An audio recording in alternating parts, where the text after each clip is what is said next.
The U.S. has organized a second flight out of Lebanon for Americans, the State Department says. Up to 250 citizens and their immediate family members have now fled the war-torn country on special chartered airplanes. The State Department spokesperson said the U.S. would continue to evacuate Americans by air. All this as Israel expands its ground operations in the south of Lebanon and the bombing of the capital city, Beirut. For the latest, let's go to Claudio Lavanga. Good morning, Claudio. Bring us up to date.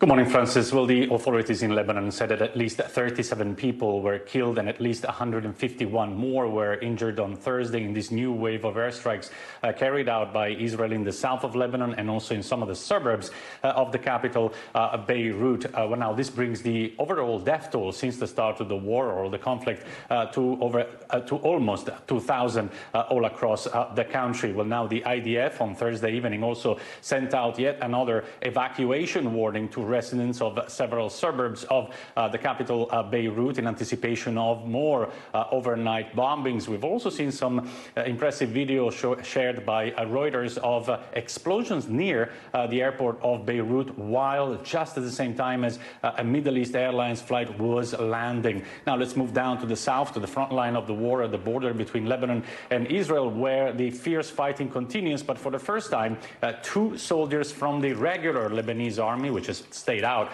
of the conflict until now, were killed by Israeli forces, one at its outpost and the other one while it was helping residents of a border town to evacuate. But Lebanon was not the only one, the only place Israel has bombed and carried out airstrikes on yesterday. Also, they carried out an airstrike on the West Bank, killing, according to authorities there, 18 people. Now, the IDF didn't release any details of that, but Mustafa Barghouti from the Palestinian National Initiative said that the airstrike hit a cafe in a refugee camp, Francis.